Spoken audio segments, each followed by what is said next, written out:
Imagine waking up in a world where the fastest thing you had ever seen was a horse at full gallop, and most people spent their whole lives within a day's walk of home. Then, almost overnight, strangers started traveling between towns in hours. Machines rumbled past at speeds once thought impossible, and the rhythms of daily life were shattered. What happened in the evolution of transportation was not just about going faster. It was about shrinking the world, rewriting economies, and changing what a single lifetime could hold. Within a single generation, everything changed. How did it actually feel to watch the future arrive? A world shaped by muscle and patience. For most of human history, distance ruled every decision. A farmer might spend his entire life within a day's walk of his fields, the local market, and the same handful of faces. The invention of the wheel around 3500 BCE in Mesopotamia offered a first taste of relief.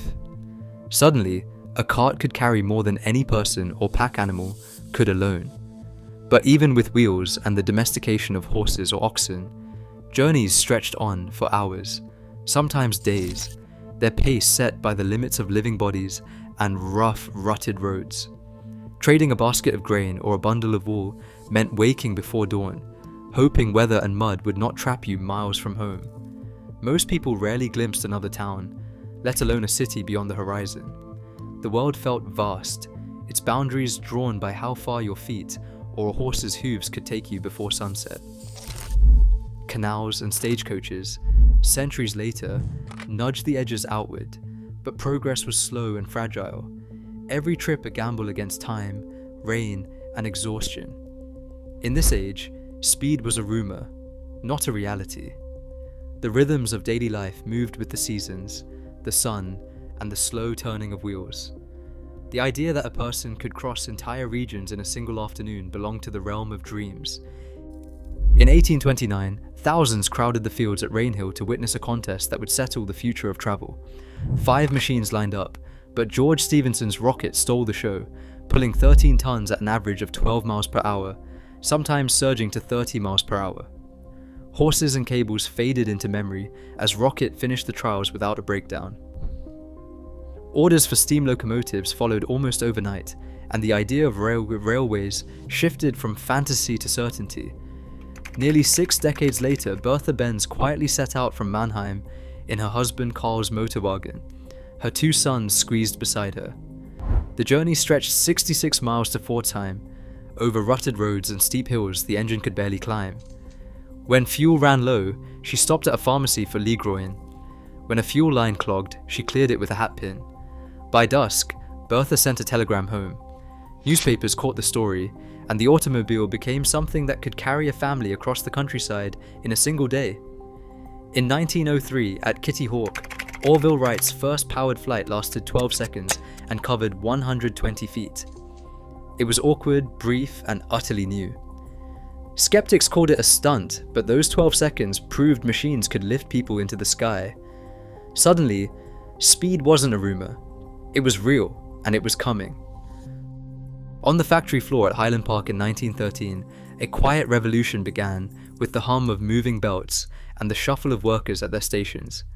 Henry Ford watched as his new assembly line turned the Model T from a craftsman's project into a machine for the masses. Where it once took 12 hours to build a single car, the time dropped to just 93 minutes.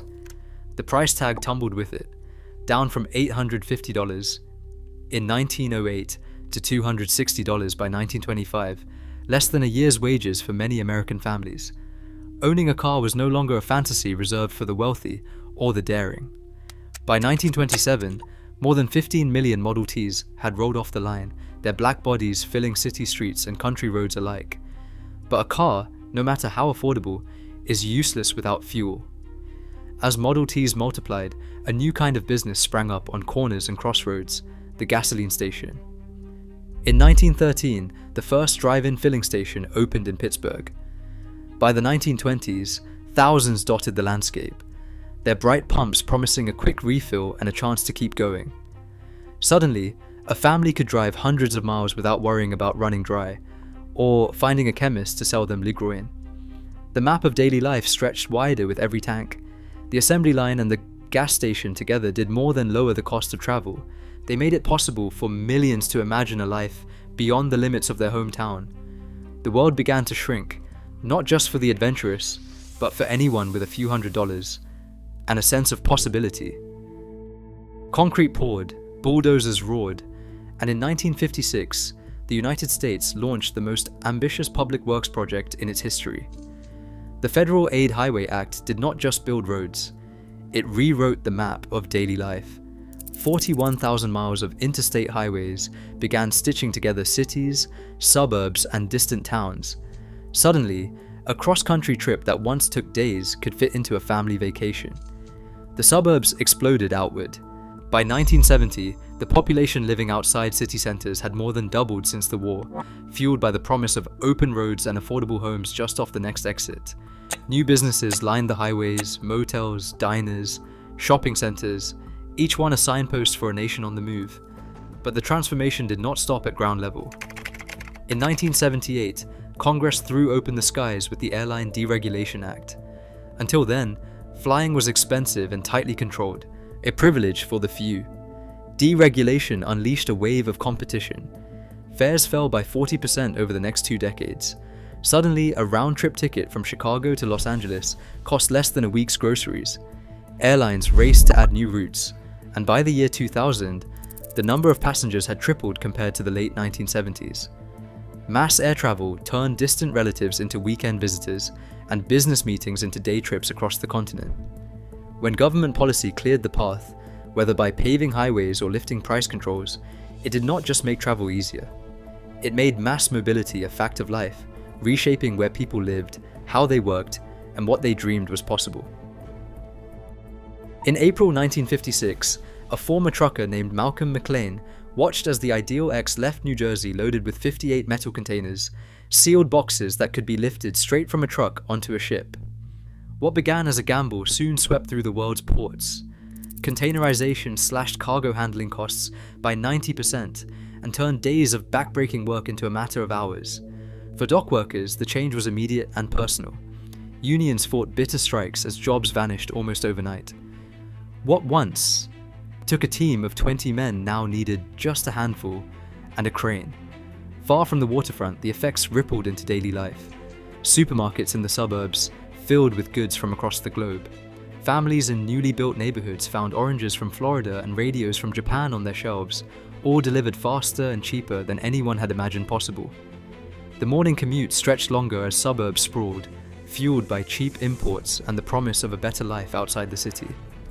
By 1980, nearly half of Americans lived in the suburbs, and the average commute had doubled since the war.